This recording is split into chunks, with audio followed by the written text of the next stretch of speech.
Morning po. Magandang umaga po sa ating lahat. Atin na pong umpisahan ang ating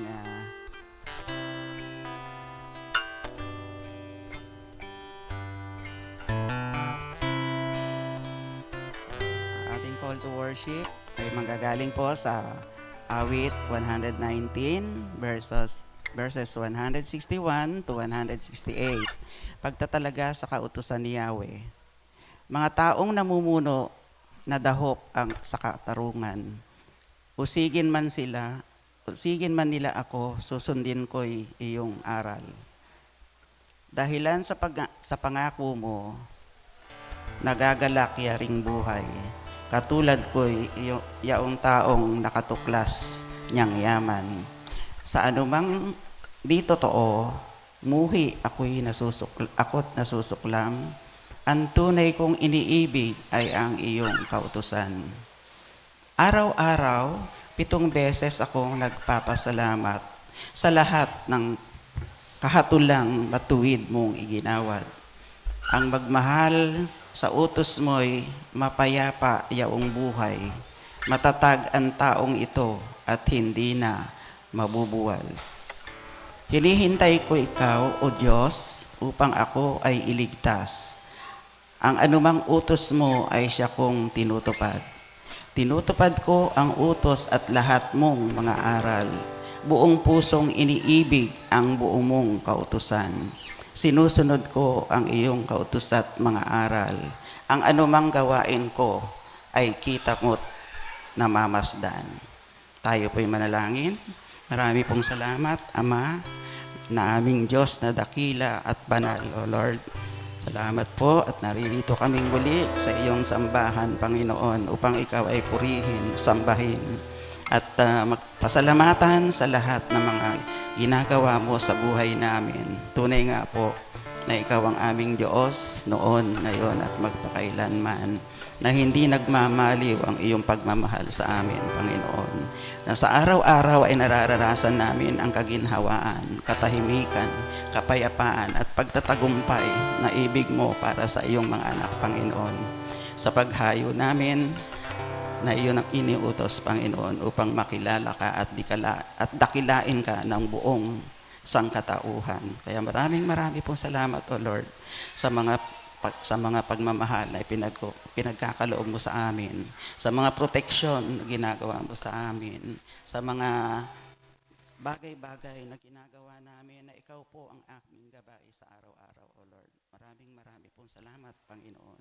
Nawa sa araw na to, alisin mo po ang lahat ng sagabal Amen. sa aming pag-aalala ng iyong banal na mga salita sa umagang ito, Panginoon. Ano man po ang mangyari, Panginoon, kami pa rin po ay nananatili sa iyo, Lord. Kaya, Lord, nawa, Panginoon, dalhin mo rin po ang aming mga kapatid rito na nasa biyahe pa, Panginoon, na makarating sila ng maluwalhati at maayos na may pagliligtas sa kanilang daraanan, O Lord. At sama-sama kami na magpuri sa iyo, Lord. Marami pong salamat, Lord. In Jesus' name we pray. Amen. Amen.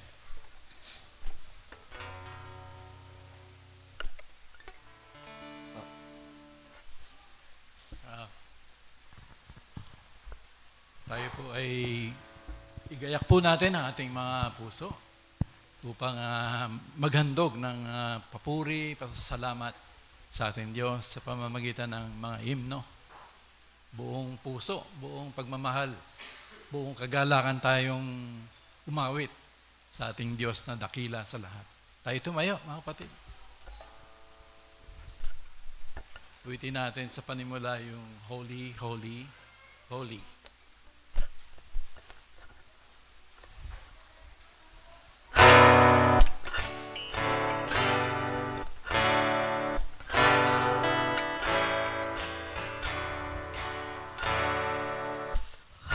Holy, holy, holy, Lord God Almighty, early in the morning.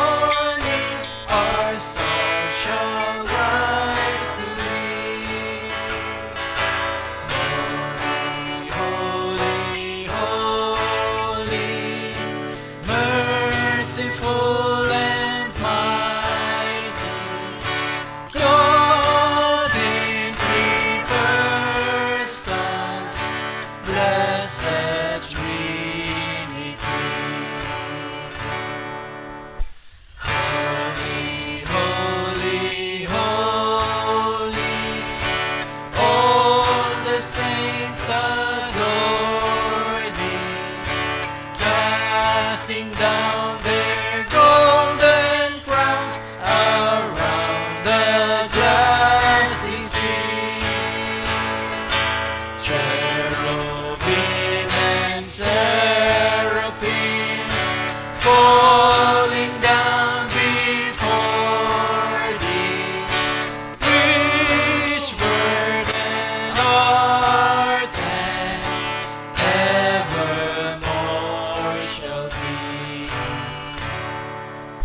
Holy, holy, holy, though the darkness hide thee, though the eye of sinful men thy glory may not see,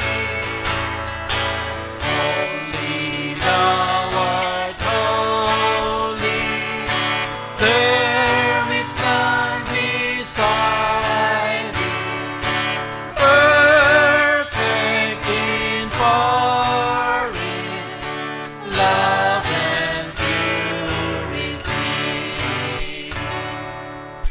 Holy, holy, holy, Lord God Almighty, all thy works shall praise thy name in earth and sky and sea. Holy, holy, holy, merciful and mighty, God in three persons, blessed Trinity. Amen.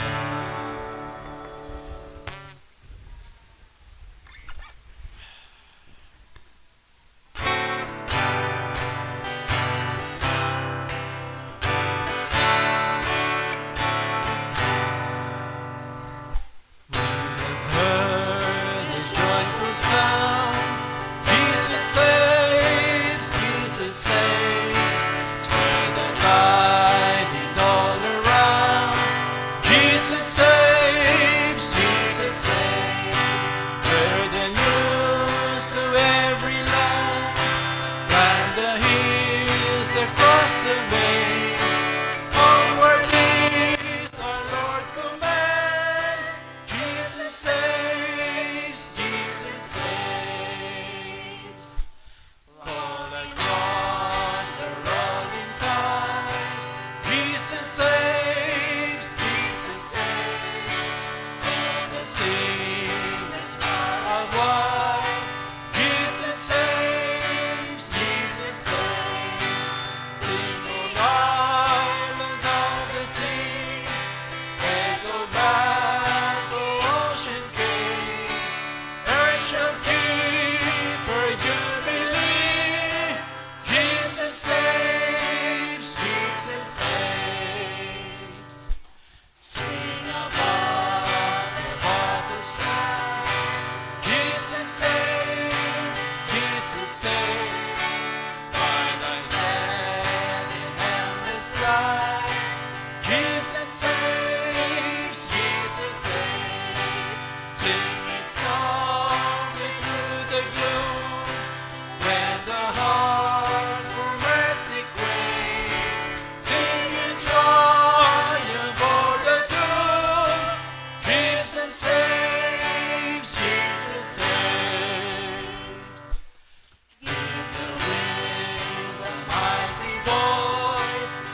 by thy power of grace divine.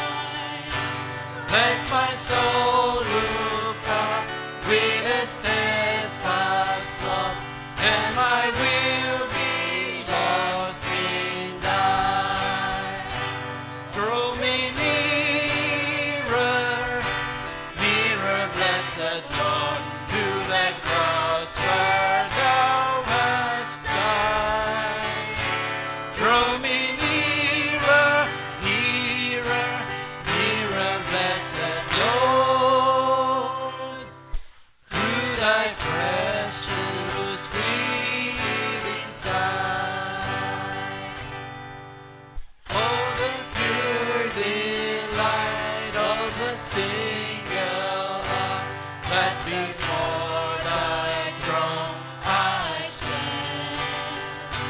When I kneel in prayer, and with thee, my God, I commune as friend with friend.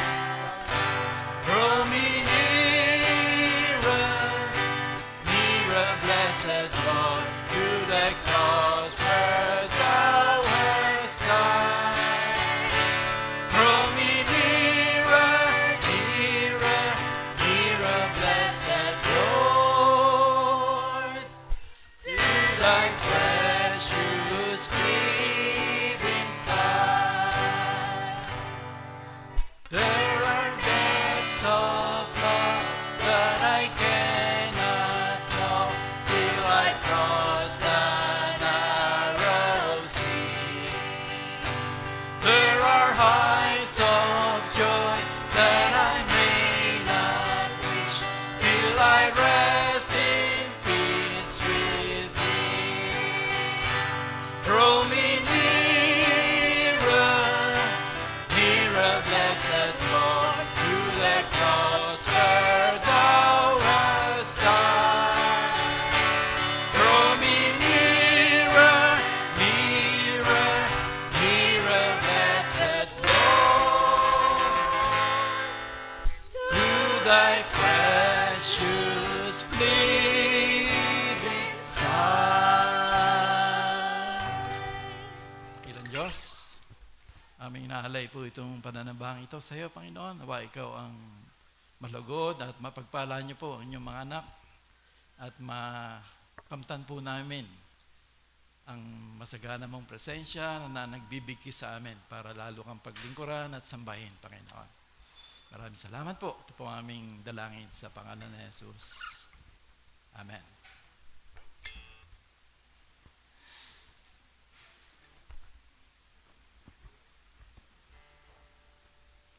Purihin ng Diyos, tayo po'y manalangin. Muli, idulog natin sa ating Ama ang lahat ng laman ng ating mga puso at isipan. Diyos, kami po'y lumalapit muli sa iyong trono, sa trono ng iyong biyaya na iyong pagpapala. Muli po pinapahayag namin ang aming pananampalataya sa iyo at ang aming pasasalamat, Panginoon, sa pagtawad patungo po sa iyong liwanag, Panginoon. At haring nawa nga, Lord, yung liwanag na yan ay amin din pong may pasilay sa iba, Lord God, upang sila man ay matagpuan mo din, Panginoon.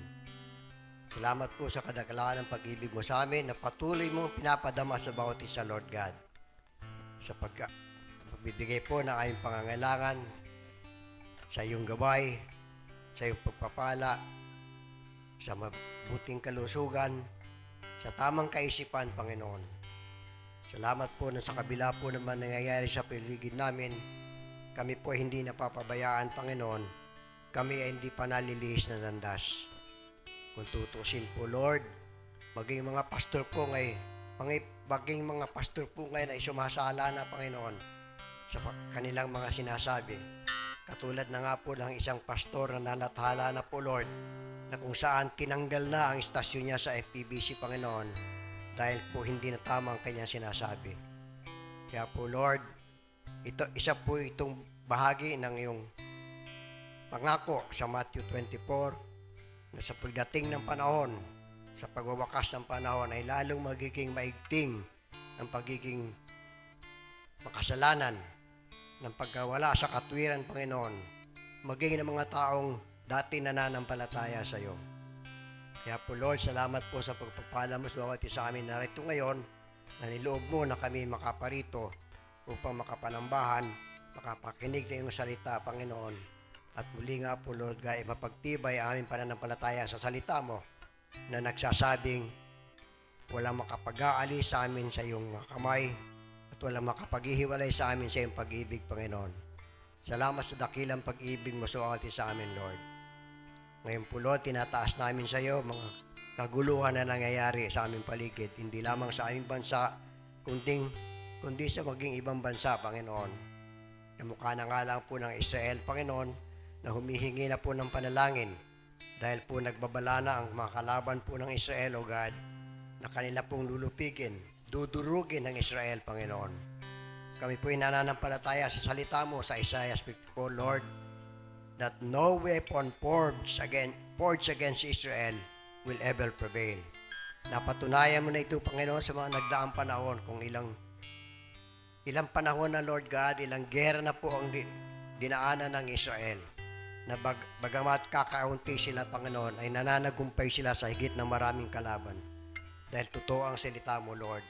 Kaya po, Lord, sa katotohanan yan, manatili po din sa amin, sa puso namin ang pananampalataya, ang pag-asa na kami man, Panginoon, na hindi mo pababayaan. Kaya po, Lord, inululog po namin sa iyo ang aming bansang Pilipinas, Panginoon. Sabi mo nga po, Lord, sa 2 Chronicles 7:14, if my people who are called by my name shall humble themselves and pray and turn away from their evil ways, then I will hear their cry from heaven and heal their land. Lord, nagpapakababa po kami ngayon, Panginoon, at ang daing po ng puso namin ay sana po ang bawat Pilipino ay magpakababa sa iyo, Panginoon, upang sa ganoon sa aming pagsambit sa pangalan mo, Lord God, sa pag-iwas po namin sa mga maruruming gawain, Panginoon, ay dinggin mo na aming panalangin, Panginoon. Nang sa ganoon nga po, Lord God, ay magkaroon ng kaligtasan sa mga Pilipino, Lord, at magkaroon ng kagalingan mula sa karamdaman, magkaroon ng kapayapaan ng kalooban, Panginoon, at magkaroon pati ng kasaganaan sa buhay, Panginoon. Salamat po, O Diyos, dahil ikaw ay Diyos na hindi nakakalimot sa iyong mga pangako. Kaya po, Lord, umaasa kami na sa aming pagpapakumbaba sa iyo ngayon na hindi ringgin mo ang aming mga panalangin. Tinataas po namin sa iyo mga namumuno sa aming bansa, Panginoon. Nakikita po namin ang mga maling gawa nila, Lord God. At kapansin-pansin po, Panginoon, na sa kanila talaga nanggagaling ang suliranin ng bansa, Panginoon. Yung katakawan nila sa pwesto, yung pagkaganit nila, Panginoon, sa kapangyarihan, at yung paghahangat po at pag-iimbot nila sa yaman, Panginoon. Ito po ang dahilan kung bakit ang mga Pilipino ay naghihirap, Panginoon. Kaya po, Lord, tinataas po namin sila sa iyo. Sana po, Lord God, ay antigin mo na mga puso nila. Walang imposible sa iyo, Panginoon. Alam mo po ang kaparaanan upang sa ganon ay magbalik loob sila sa iyo, Panginoon. At tigilan na po ang mga masamang gawi, Panginoon. Ang pag-uuna ng kanilang sariling interes bago ang bayan, Panginoon. Muli po, Lord, katukin mo ang mga puso ng aming mga leader, Panginoon, mga namumuno ng aming bansa. Dinggin mo rin po, Lord God, ang panalangin ng bawat isa sa amin, Lord God. Kasi po, Lord, marami po sa amin ang maraming pangangailangan, Panginoon. Pangangailangan po sa medical attention, pangangailangan sa mga gastusin sa bahay, Panginoon. Lahat po ito ay hindi langit sa iyo, Panginoon. Kaya alam po namin, nakikita mo to. Kaya po iniling namin ang pagsubaybay mo sa amin, Panginoon. Pagkabay mo, pagbibigay ng tamang kaisipan upang makita namin ang iyong kaparaanan sa paglutas ng mga aming suliranin, Panginoon. Dahil ikaw po, Lord God, ang tanging paraan tungo nga po sa kaluluwalhati ng buhay namin. Salamat po, Lord, na iniingatan mo maging aming mga anak, mga apo sa pagbabalik nila sa eskwela, Panginoon. At nawa nga po sa bagong pamunuan ng DepEd ngayon ay maging maayos na po ang curriculum, Panginoon, na ayon nga po sa kakayahan ng mga bata at ayon po sa kalooban mo, Lord God. na hindi na po mangyari na kung ano lang yung gusto nila, ano lang yung maisipan nila, ano lang yung makopya nila mula sa ibang bansa ang siyang pinatutupad.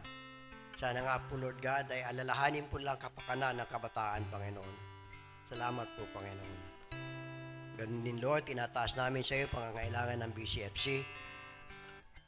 Hinihiling po namin, Lord God, na dumating na ang panahon na bibigyan mo kami ng sariling tahanan, Panginoon, kung saan malaya kaming makakapanambahan, malaya kaming magagawa ang mga programa ng BCFC, Lord God, katulad po ng mga Bible studies, kamukha po ng mga Sunday school ng mga bata, Lord, kamukha din po ng iba pang activities, Panginoon, na magbibigay kalulhatian sa pangalan mo, Lord.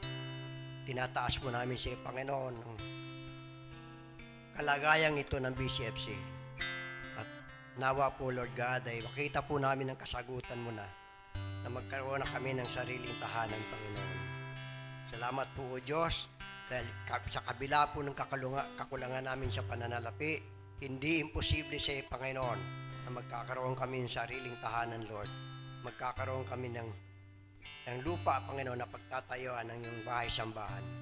Salamat po, O Diyos. Muli po, Lord, gabayan mo at subaybayan ang mga namumuno sa amin, si Pastor Kit, ang chairman si Kib, at ang lahat pa po, Panginoon, ang ginagamit po sa BCFC, Lord God, na nangunguna sa mga ministries, Panginoon. Basbasan mo sila, Panginoon, at pagpalain upang lumago ang kanilang buhay, Panginoon. Hindi lamang po sa material, kundi pati sa spiritual, Panginoon. Salamat po, O Diyos, dahil nakikita po namin ang kabutihan mo. Sa pagsikat na lang po ng araw, Panginoon, ay bagong pag-asa ito, Lord. Salamat po, O Diyos. Basbasan mo po ang aming service ngayong umaga. Pagpalain mo ito, Lord, upang maging kaaya-aya sa iyong paningin. Dahil ikaw po ang inahandugan namin ng service na ito, Panginoon. Salamat po, O Diyos, sa ngalan po ni Jesus. Amen.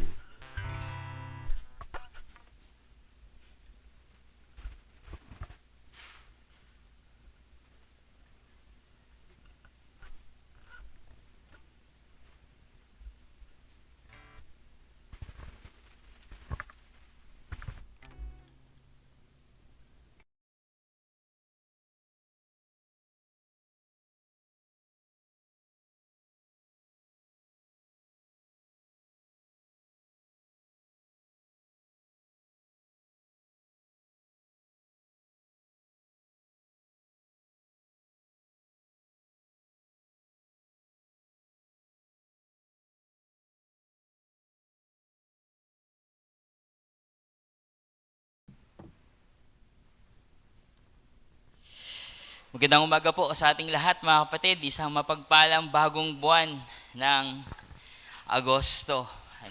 Hindi natin alam kung bakit nga ba siya tinatawag na Ghost Month. Siguro dahil katunog yung ghost sa August or ano ba. Hindi ko alam. Pero para sa akin, isa sa mga paborito kong buwan. Hindi dahil sa birthday ko, kundi dahil parang wala masyadong nangyayari. Tapos may isa pang holiday, di ba? So medyo masaya siyang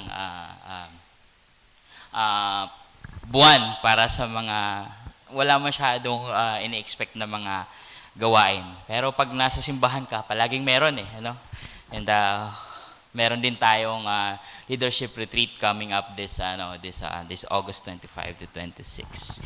Pero dahil bagong buwan, we are venturing into another wonderful topic, which is humility. Ang tema is humility like the King, o humility the way Jesus taught us. Na meron po ba ditong nakakilala ng humility or isang tao na napaka-humble? Meron po ba kayong kilalang tao na napaka-humble? At narinig niyo na po ba siya na nagsabi na, ako ay humble?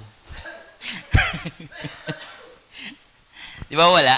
I mean, it's very tricky pag pinag-uusapan po natin ang humility. Kasi the moment we start talking about it, the moment you also say na, it is a value characteristic. Napakahalaga, napaka-importante. But at the same time, nagagawa ba natin talaga siya? There was an 18th century philosopher na si David Hume. No? Bagay kasi Hume, humility. Pero that's not what you think. Kasi si David Hume is very skeptical sa Christianity. And he even criticized yung tinatawag natin na humility. Sabi niya, it's a fool's errand daw. Parang wala daw kwenta yung pagsisik natin sa humility. He is suspicious and tinatawag niya to na monkish virtue. Pang monk daw yan, ano? So, ang humility daw is something na ina-appreciate natin. Pero talaga bang ginagawa daw ba talaga natin? And at the same time, kapag meron kang humility, sabi niya, who wants to hang around someone who really thinks they're nothing? Sino ba talaga may gusto na makipagbarkada sa isang taong parang tingin niya sa sarili niya, he is not deserving. At walang-wala talaga siya. Who does not really think na dapat iangat siya, no? So who wants to hire such a person? Pag ini-interview ka, di ba? Ano? Sige, can you tell us about your skills? Ano? Sabihin mo, hindi pa ako masyadong magaling sa ganito. Kasi naisip natin, yun yung yun yung humility, ano? So it's really confusing. And sabi naman ng isang article na nabasa ko, sabi niya na ang modern people daw, even modern Christians today, are actually confused about humility kasi napapagitna sila ng ating pananampalataya na masyadong pinapahalagahan ng humility, and rightly so. Kaya lang hindi masyadong napapractice at napag-uusapan or na talagang na-exemplify ng mga tao. At the same time, we are a product also of the enlightenment na mga panahon na kini-question nila ang humility. And syempre, kabuuan ng Christianity. So people are confused about what to feel and what to know and how to act when it comes to humility. Kasi nga, tricky na nga siya, nakakalito na nga siyang gawin, kasi the moment you talk about it, there's always this guilt feeling na, I don't deserve to talk about it. Just like the way I'm feeling today, I don't deserve to talk about humility. Ano? Kasi I don't see myself as humble. And sinasabi ko lang yun, kasi humble talaga ako. Hindi, joke lang. Ang gulo, di ba? Na parang sasabihin mo na hindi ka humble kasi gusto mo isipin na ayaw mo magyabang. And the moment sinasabi mo ayaw mo magyabang, kasi gusto mo humble ka. So parang it's a vicious cycle of being guilty. But ganun ba talaga ang dapat nating maramdaman when we approach this subject? When it becomes a feeling, when it becomes an assumption na eto ka, and how you should feel, nagiging tricky siya because of our human nature. Ano? It is even tricky to think of bad examples and good examples. Ano na para bang napaka-ironic kasi wala naman talagang, ayaw mo naman talagang i-attribute sa isang tao na parang ito ang pinaka-humble sa lahat. Ano? Na parang mayroon pang awards, may gold medal pa for being so humble. Ano? Parang sobrang ironic. Kaya lang, it is a very important topic, at the very least, and a very important value or characteristic sa kaharian ng Diyos. Yung pagiging humble. But syempre, ang problema po mga kapatid is just like any other values like love, mercy, and all other stuff na tinuro ni Jesus, it is also very difficult to do. Sabi ni, I think si Aquinas ba, or si Augustine na nagsabi na yung humility daw is syempre not the most important. It is important but it is not the most important kasi ang pinaka-importante daw is love. Ano? But it is the beginning. Kasi for us to have love, we should have at least a good amount of humility in our life to love other people. So that's how important love is. It goes against the effects of sin. Kakontra siya ng kung anumang epekto ng kasalanan sa atin lalo na bilang mga tao. Kasi ano po ba ang isa sa mga epekto ng kasalanan ng tao that starts with letter P? Peaceful? Hindi. Prideful. Ano? We are proud people, and the moment na maipasok natin yun sa usapan o mahingi natin yun sa tao, the appreciation that we deserve, ano? The recognition that we deserve, hindi man lang ako pinuri or mga ganun, ano?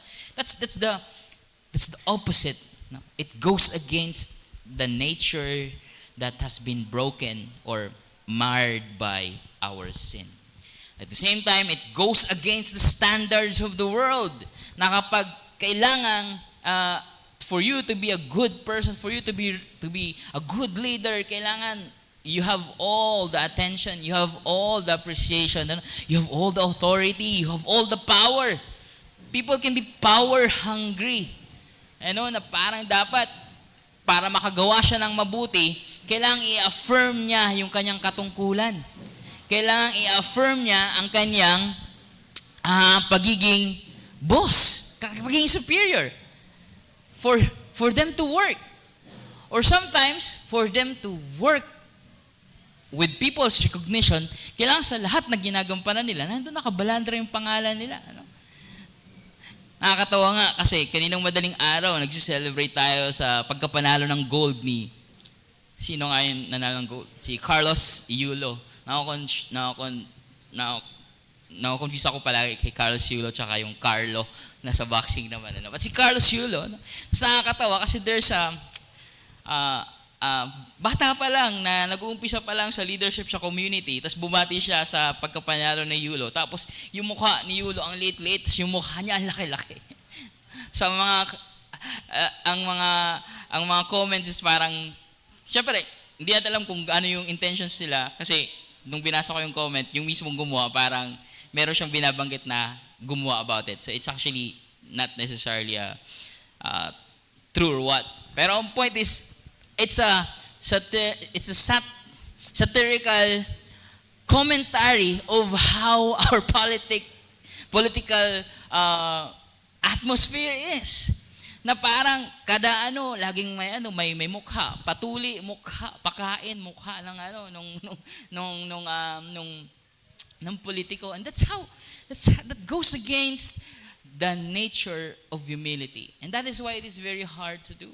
That is why it's very confusing also to feel that way kasi parang tama ba 'tong ginagawa ko or not? And therefore, we should talk about how Jesus teaches it and how we should humbly learn from what Jesus is teaching tungkol sa humility. Now, because of that, we will look at a certain passage na kung saan walang binabanggit na word na humble or humility, pero it talks a lot about how Jesus understands what a person or a leader or a follower of Jesus with humility is. Anyahan ko po kayong lahat na tumayo para sa pagbibigay galang sa pagbabasa ng salita ng Diyos at bubuksan po natin ang ating mga Biblia sa Mark chapter 10, isa po sa mga famous passages about Jesus' teachings. Mark chapter 10 verses 35 to 45. The Gospel of Mark chapter 10 verses 35 to 45 at babasahin ko po mula sa English, mula sa New International Version. At ito po ang sinulat ni Mark patungkol sa kwentong ito. Verse 35. Then James and John, anong umpisa ibig sabihin? Bahagi ito ng mas malawak pa na kwento, and we will discuss about that later on. Then James and John, the sons of Zebedee, came to him. And naglalakad po sila. This is on a journey. So lumapit sila kay Jesus and they said, "Teacher, we want you to do for us whatever we ask." Now, ang sagot ni Jesus Christ, pakakatandaan po natin ito dahil may babanggitin pa ako isang kwento. And then, ang sagot ni Jesus, "What do you want me to do for you? What do you want me to do for you?" He asked. And they replied, "Let one of us sit at your right and the other at your left in your glory." "You don't know what you're asking," Jesus said. "Can you drink the cup I drink or be baptized with the baptism I am baptized with? We can, they answered. Jesus said to them, well, you will drink the cup I drink and be baptized with the baptism I am baptized with, but to sit at my right or left is not for me to grant. These places belong to those for whom they have been prepared. When the 10 heard about this, they became indignant. Nagalit sila with James and John. Jesus called them together and said, you know that those who are regarded as rulers of the Gentiles lord it over them, and their high officials exercise authority over them. Not so with you. Instead, whoever wants to become great among you must be your servant. And whoever wants to be first must be slave of all. For even the Son of Man did not come to be served, but to serve and to give His life as a ransom for many. Makakupo na po tayo mga kapatid. There's the great teaching na familiar sa nakakarami sa atin, yung sinasabi ni Jesus na even the Son of Man did not come to be served, but to serve and to give His life as a ransom for many. Now, wala kang mababasang humble na word or humility na word dyan, but when Paul, the Apostle Paul in Philippians, he recounted this kind of, etong ganitong buhay ni Jesus na nagpakumbaba at ibinigay ang kanyang buhay sa obedience at para sa kanyang mga tao. Paul said, this is about humility, and kayong mga tao na sumusunod kay Jesus, kayong mga nasa simbahan, should have a mind like this. Sabi ni Paul sa Philippians chapter 2. And, this is how Christians define humility as well. It goes against yung standards ng mundo. Now, let's remember na itong incident na to ay during Jesus and His disciples, meaning hindi lang yung 12, kundi lahat ng kanyang mga tagasunod, journeying towards Jerusalem. And bilang isang tapat na tagasunod ni Jesus na both Christian sa ngayon and especially sa mga Hudyo ng panahon na yun, should understand what this means. A leader na tinatawag na Messiah claims to be a representative of God by using the name Son of God, Son of Man, Christ or Christou or Messiah, going to Jerusalem. We should understand that it's a journey towards redemption of Israel. And paano ba yan? Redemption na mapupunta somewhere else or what? No, it's a redemption of establishing God's kingdom here on earth while restoring all Israel. At nangyari na yan. Yung attempt na yan nung around 200 to 100 BC sa panahon ng mga Maccabees to redeem them from another powerful empire who conquered Jerusalem and Israel. And ang book sa Maccabees na mababasa natin sa apocryphal books ng Jewish Hebrew scripture. Kinikwento doon kung paano nangyari ito, how they marched toward Jerusalem and saved Israel from all the conquerings and powerful authorities outside. So, this is the picture that they waited for, itong mga disciple na to. Alam nila ang ibig sabihin nito, na maghahari si Jesus dahil papunta ng Jerusalem, ang capital, ang sentro ng, hindi lang ng religious life, kundi ng political life and the authority of all Israel. And they expect that Jesus is going to be king once He get there. They're going to Jerusalem, so ang mga expectations nila, ang hope nila na finally ililigtas ang Israel, finally maghahari muli ang Diyos through a king, a human king. And si Jesus ang iniisip nila. Finally, this will be happening. And their hopes are high. mataas ang kanilang expectations, ang kanilang hope. So, part of their expectations as well is yung isa sa mga pinaka-inaasahan, inaasam-asam ng mga Hudyo at that time na kapag na-establish na yung kingdom of God, may-restore din ang lahat ng tribes ng Israel. Kasi, strictly speaking, yung tinatawag natin mga Hudyo is a representative was just one tribe, no? Or a mixture of tribes at least na mga natira. The Judea, no? The Judah, tribe of Judah. And we have this, what we call the lost tribes of Israel.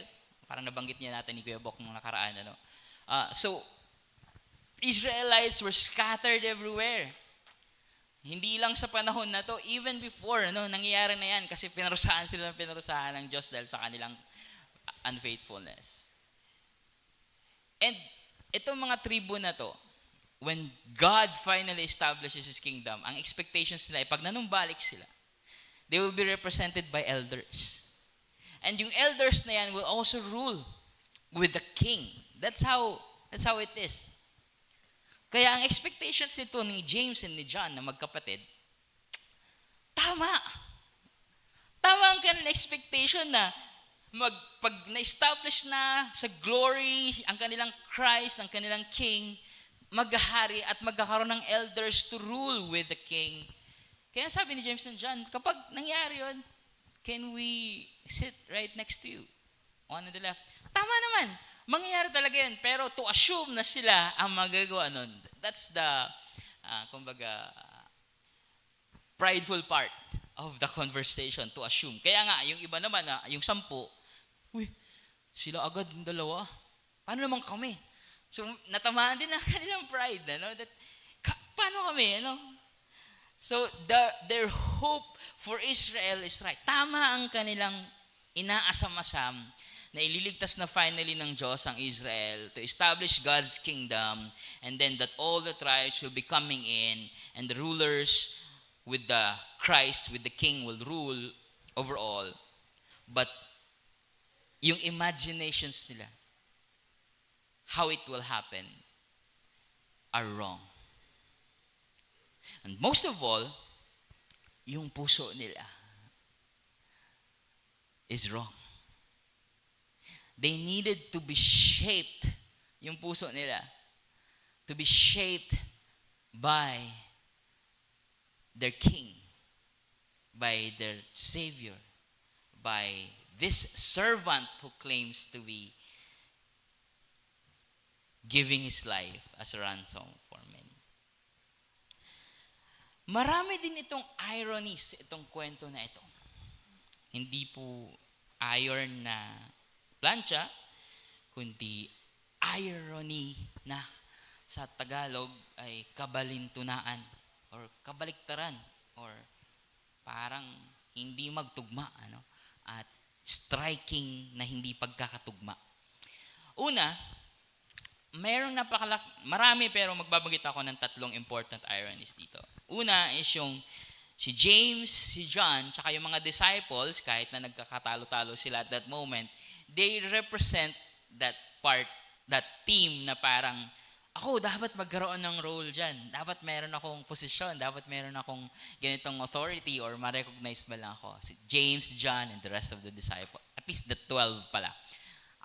Hindi pala yung kabuuan ng disciples kasi yung 2 tsaka yung 10 yung binanggit. So yung 12, hindi lahat ng disciples. Pero if you apply it to everyone who follows Jesus, kasama tayo dun. Versus, James, John, the disciples, versus yung mga bata. Pastor Kit, wala po yung mga bata dyan. Pero sabi ko, di ba, this is part of a larger story. And the second story dito sa chapter 10 is about the little children and Jesus. Kung mababasa niyo po yan sa chapter 10. Verse 13 to 16. Si Jesus, habang naglalakad papuntang Jerusalem, ang paglalakad na sinasabi ko ay hindi yung pasya lang, kundi may intention silang pumunta talaga sa Jerusalem. And during that time, during their travel, they're teaching, nagtuturo si Jesus. At sa isang moment na nagtuturo si Jesus, siguro sa stopover, lumapit ng mga bata. Lumapit ang mga bata. Pag lumalapit ang mga bata, nasaan ba? Di ba? They go to the sides of Jesus, to the front, around Jesus. No? As in, uupo sila sa palibot ni Jesus. Meron pa nga umupo sa lap ni Jesus Christ. No, they're sitting around Jesus. Ang sabi ng mga disciples, Hoy, kami mga bata, istorbo kayo, may ingay kayo. Huwag nga kayo dyan. Hindi kayo mahalaga sa ganitong mga sa usapan. Pumunta ka lang. Huwag kayong sumali sa usapan ng matatanda. Narinig niyo ba yan? Huwag kayong sumali-sali dito. Sabi ni Jesus Christ sa verse 14, when Jesus saw this, he was indignant. Nagalit si Jesus Christ. There goes that word. At sabi niya, let the little children come to me. Do not hinder them, for the kingdom of God belongs to such as these. I'll tell you the truth, anyone who will not receive the kingdom of God like a little child, meaning isang mababang puso, mapagkumbaba na puso, humble na attitude ng pagtanggap sa kaharian, will never enter it. No, dito pa lang sa verse 13, Jesus was already talking about humility. When it comes to entering the kingdom of God. Now, ang kasunod nito na kwento is the rich young man. Di ba? And sabi ni Jesus Christ, now how hard it is to enter the kingdom of God. Parang camel daw na susuot sa butas ng karayom. Pero kakasabi niya lang na the kingdom of God belongs to such as these children. And then, nung sinasabihan na niya yung mga disciples, sabi ng mga disciples, kung mahirap makapasok sa kaharian ng Diyos, paano ba kami? Eh, sabi ni Jesus sa kanila, well, children, with God, nothing is, with men, it is impossible, but with God, nothing is impossible. Pero, ang sabi ni Jesus Christ sa kanila, children, naaalala mo yung kwento ng children na magkasunod lang, that they're humble, they should be inside the kingdom of God. So it is the way to enter the kingdom. It's hard. Kasi it's hard to become a child. No? But Jesus, by His grace, called His disciples children. And then, itong mga children na to, biglang naging adults. Ako dapat na nakaupo dyan. Ako dapat na nakaupo dito. Ano, Jesus? Deal? No? G? I mean, Jesus, ang ina-expect ko dito, sasawayin sila ni Jesus, ang yayabang nyo. Walang maghahari sa inyo. No, hindi ganito ang usapan natin. No, that's not what Jesus said. Sabi ni Jesus Christ, kung uupo kayo sa mga pinakamatataas na upuan, kaya nyo bang gampanan yung trabaho ng mga nandoon sa harap, sa taas? Pagdadaanan nyo ba yung pagdadaanan ko, willing ba kayo? Iinumin nyo ba? Tatanggapin nyo ba yung role ng isang nasa posisyon na yan? G ba kayo? Sabi ng mga disciples, habang hindi pa nila masyado na-realize, sige. Pwede na yan. Deal. Nagigets nyo po na hindi sila sinaway ni Jesus directly sa kagustuhan nila, kundi pinaparealize si Jesus Christ na, if you want to be there, there's a certain, hindi pa lang certain, there's a huge responsibility of being on top. And mamaya ipapaluanag ni Jesus. Now there goes that, yung irony, na yung mga bata, umupo, nakapaligid kay Jesus, at sabi ni Jesus, ito mga batang to, the kingdom of God belong to such as these. Tapos yung mga disciple na, ako gusto ko umupo sa tabi mo, in your glory. Sabi ni Jesus, hindi yan ang usapan natin. Ano? Hindi para sa, hindi natin pag-uusapan yan. It's not for me to decide.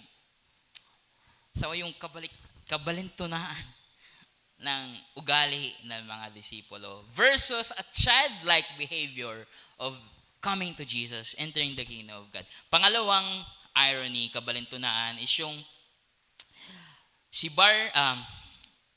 Bartimaeus.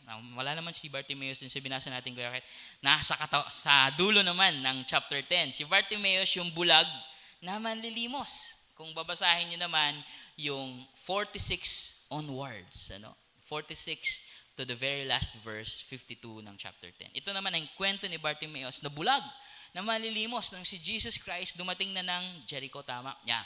Jericho, dahil malapit na siya pumasok ng Jerusalem. Kasunod na yan, Jericho, Jerusalem. Alam niyo yan sa mga games. Joke lang. Pero magkalapit na po yung Jericho tsaka yung Jerusalem. And when Jesus passed by Jericho, there was a blind beggar by the name Bartimaeus. Basahin natin. They came to Jericho as Jesus and his disciples, together with a large crowd, were leaving the city. A blind man, Bartimaeus, that is the son of Timaeus, was sitting by the roadside begging.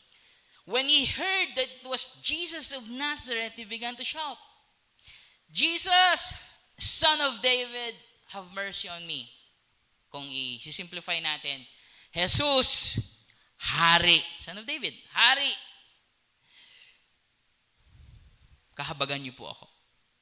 Have mercy on me. Now, tignan niyo po kung pamilyar ito. Then yung marami sa mga kasama ni Jesus, sinaway siya, "Ay, di, huwag kang sumali dito. Hindi para sa yung usapan na to." Familiar? Hindi, mga bata pa kayo, huwag kayo sumali dito. Hindi, bulag ka. Malilimos ka lang, huwag kang sumali dito. Familiar? So sinaway siya, pero sumigaw pa siya lalo, "Son of David, have mercy on me." Nag-insist pa siya na kahabagan siya ng Panginoong Jesus. And then tumigil si Jesus. Sabi niya, tawagin niyo siya, palapitin niyo sa akin. Call him. Familiar? And then nung lumapit na si Bartimaeus, they called him to the blind, sabi ng mga tao. So, "Cheer up, sige na, tumayo ka na. He's calling you." So, tumayo ang bulag. He jumped to his feet and came to Jesus. Pakinggan niyo itong sinabi ni Jesus. "What do you want me to do for you?" Saan unang sinabi ni Jesus yan?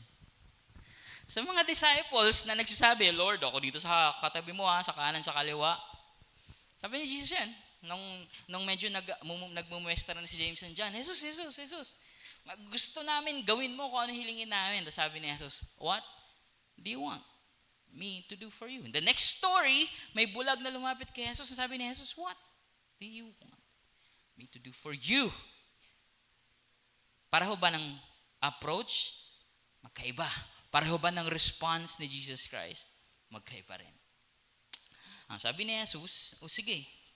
Sabi ng bulag, "Rabbi, I want to see." Then sabi ni Jesus, "Sige, go, your faith has healed you." Immediately he received his sight and followed on. That's another irony. Another irony kasi pareho lang ang sinabi ni Jesus Christ, "What do you want me to do for you?" Pero yung attitude ng beggar, "Lord, kahabagan niyo po ako. Hari, anak ni David, kahabagan niyo po ako." Gusto ko po makakita.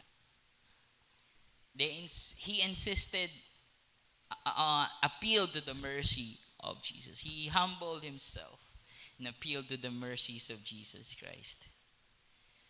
And lastly, isa pang irony, si James, si John, and yung mga disciples versus si Jesus Christ mismo. He announced his death as he approached Jerusalem. Sabi ni Jesus Christ sa verse 32, actually kaya nga may then James and John, no?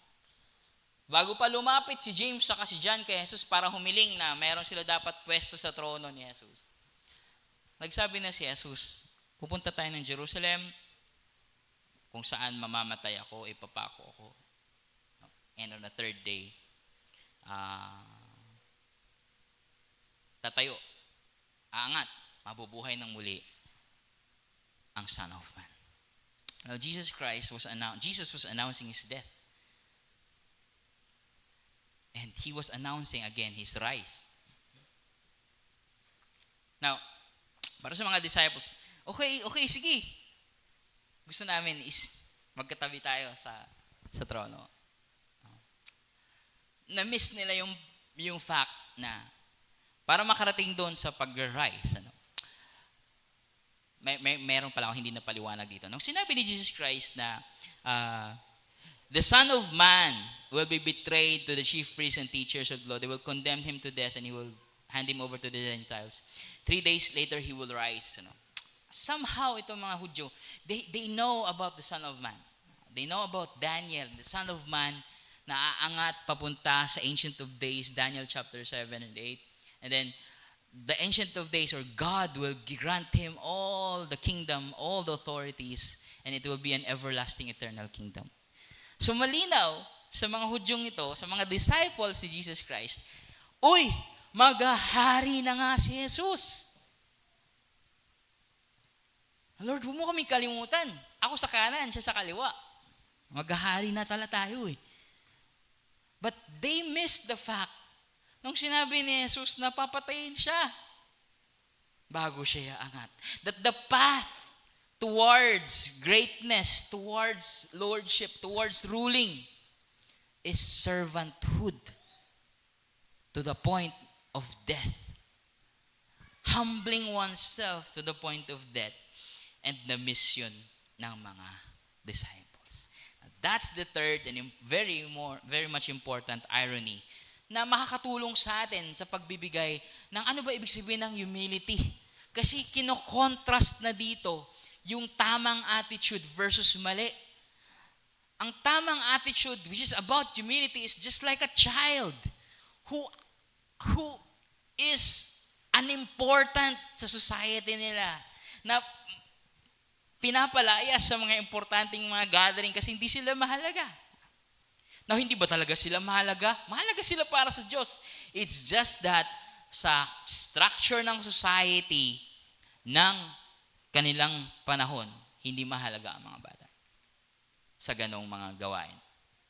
The second contrast is yung si Bartimaeus na bulag na humihingi ng kahabagan ng Diyos versus yung feel mo na entitled ka for God to grant your wish. What do you want me to do? Bigyan mo ako, Lord, ng ganito dahil ang galing-galing ko, dahil matagal na akong tagasunod mo. Ganun. But this man humbly asked, plead for mercy. Have mercy on me. So, meron na tayong pictures of humility, and then si Jesus, syempre, yung pinaka-sentro dito, sabi niya, magsasakripisyo ako. I will lay my life down towards my people for this endeavor, this mission. Now, as we end, syempre, hindi pa end talaga, pero ito na yung pinaka-defining moment ng ating pagsasaliksik sa what is humility according to Jesus. According to Jesus, hindi humility na parang, uy, chill lang tayo, hayaan mo sila ang mag-ano sa atin. Ano? Mga ganun yung mga humility na mga snippets lang, mga quotes na pinopost natin. Basta may picture ni Robert Downey o ni si Mad Max, yung artista, si Mel Gibson or si Tom, yung magaling na si Bane sa Batman. Pwede din si Morgan Freeman. Ano? Pag may nakita tayong picture, no, sinishare natin agad kahit hindi naman talaga ang magsasabi nun. Ano? Basta quotable quote, tapos lagyan mo ng sikat na picture ng artista, hindi naman talaga siya nagsabi. No? Sinishare natin. And oftentimes nakakita ako about humility. At isa sa mga sinasabi nila, hayaan mo ang iba ang pumuri sa'yo or gano'n. That's the humility that we have. Ano? It's still a bit prideful ano? kung uusisahin mo talaga. And I think that's not how Jesus wants us to be humble. Or sometimes, napupunta ka naman sa kabilang end, which is wala ka talagang dapat gawin, ano? Na dapat hayaan mo lang silang yurak-yurakan ka. A very passive approach na parang, kawawa naman ako, wala akong dapat gawin, ganito, ano. I think that's also not the point of Jesus Christ, to be passive.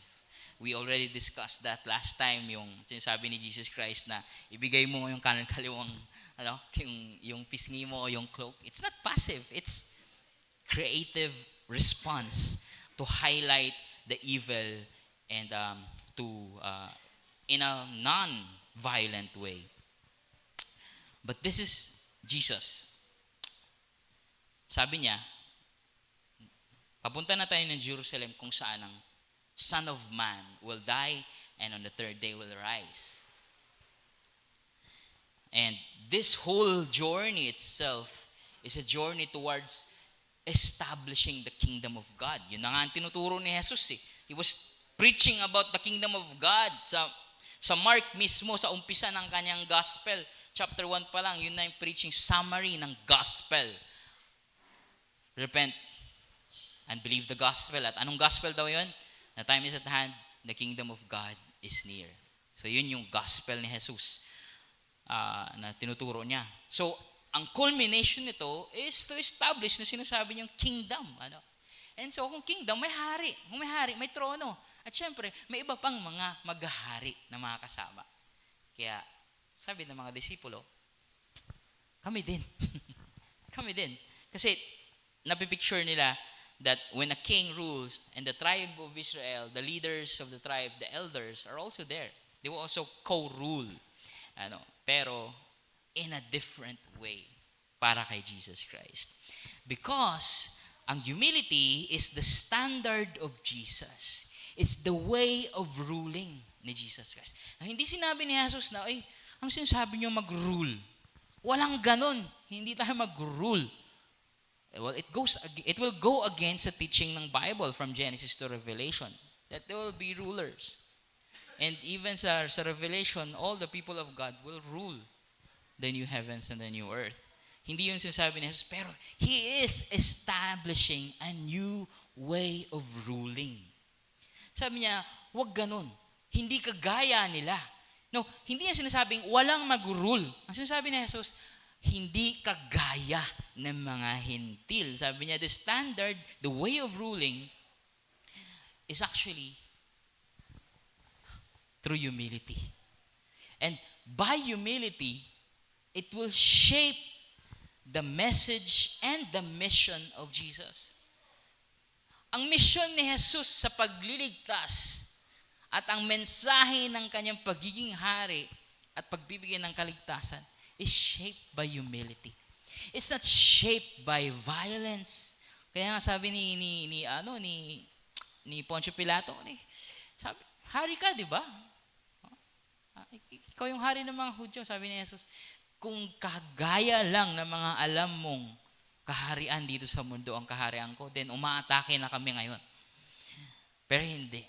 He's introducing the kingdom of God. And the kingdom of God, the way of it is humility, and it shaped His mission.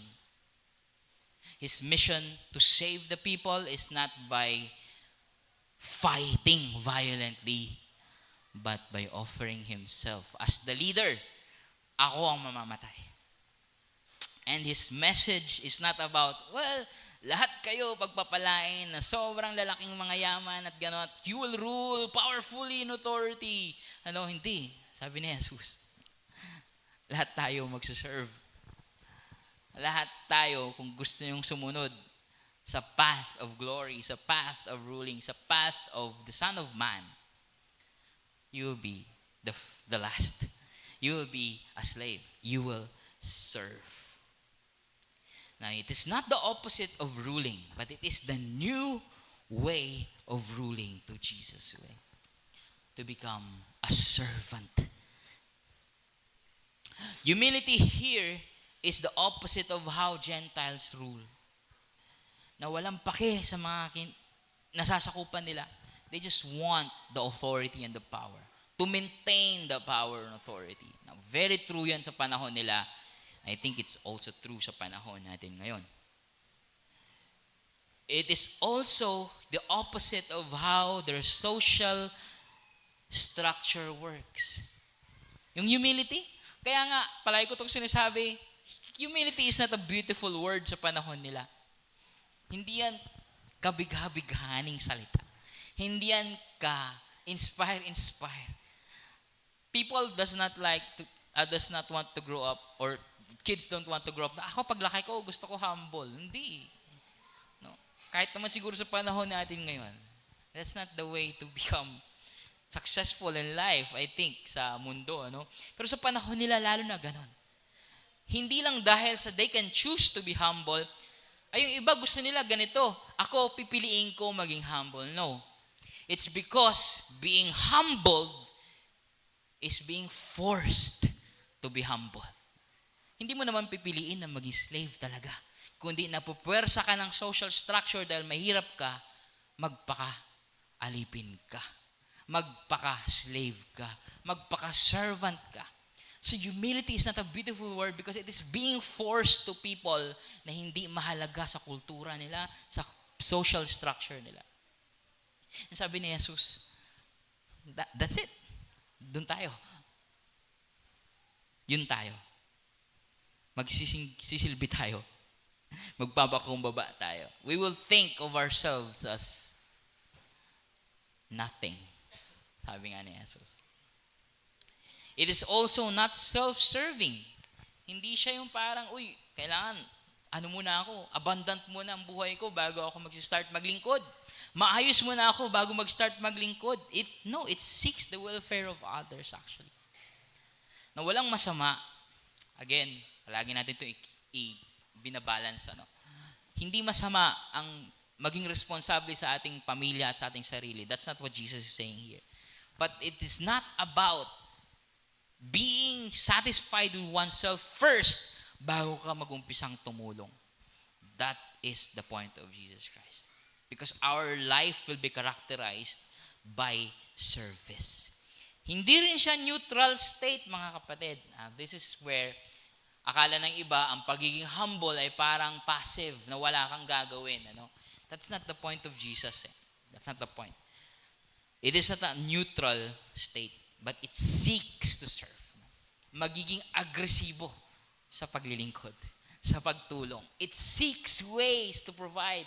At kung merong hindrances, merong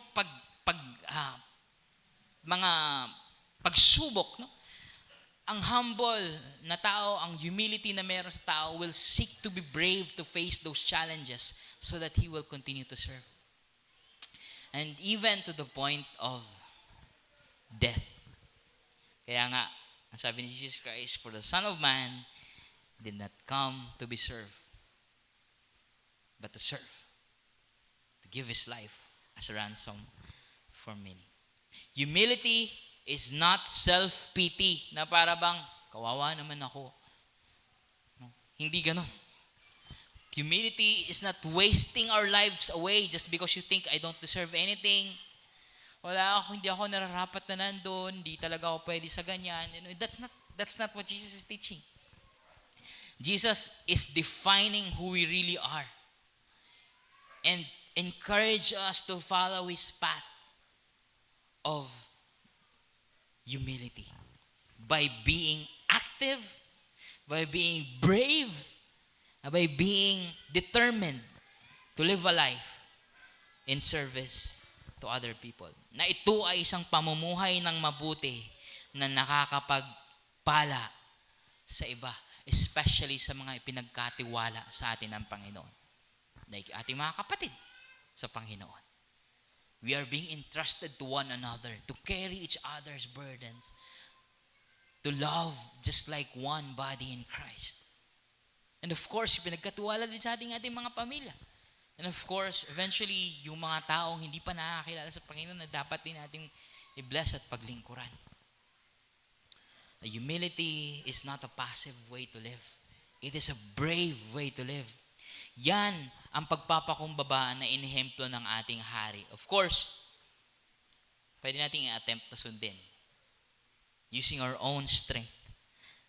But only those who have truly known Jesus Christ, only those who have been ransomed by Him, saved by His grace, surrendered life under the King, can we truly follow Him. Only those who have really received, experienced God's mercy and grace, can we follow this path of humility.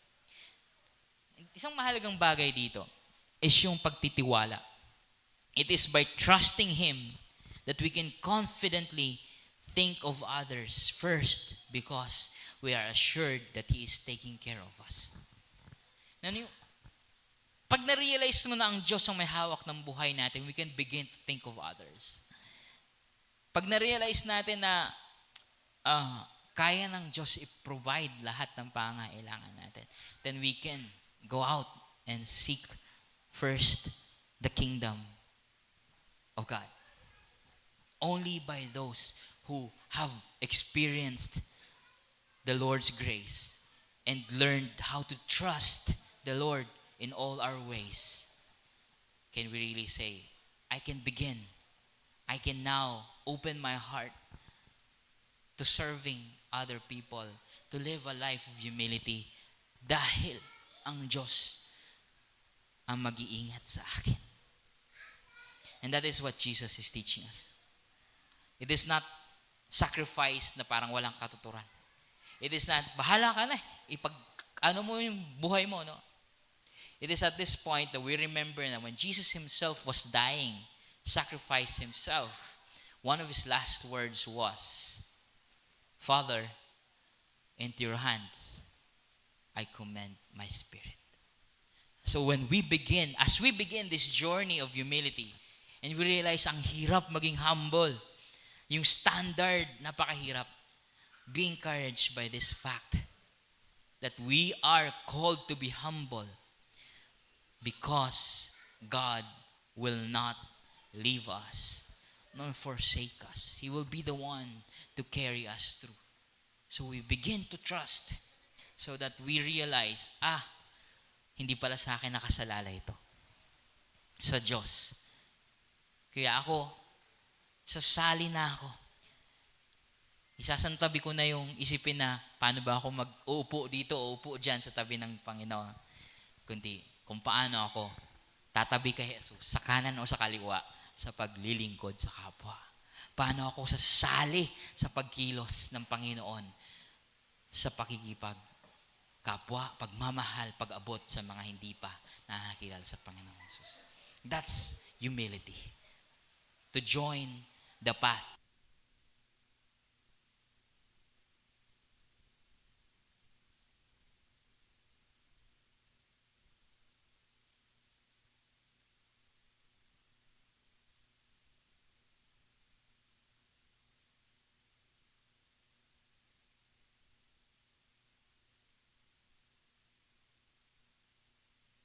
Nga katungkulan, kundi sa paglilingkod, pagpapakumbaba na may pagtiwala, that we can ask God, we can trust God, and then He is ready, you are ready to ask us, what do you want me to do for you? Have mercy on us, Lord, as we begin this journey of renewing our understanding about humility. This we pray in the name of Jesus. Now,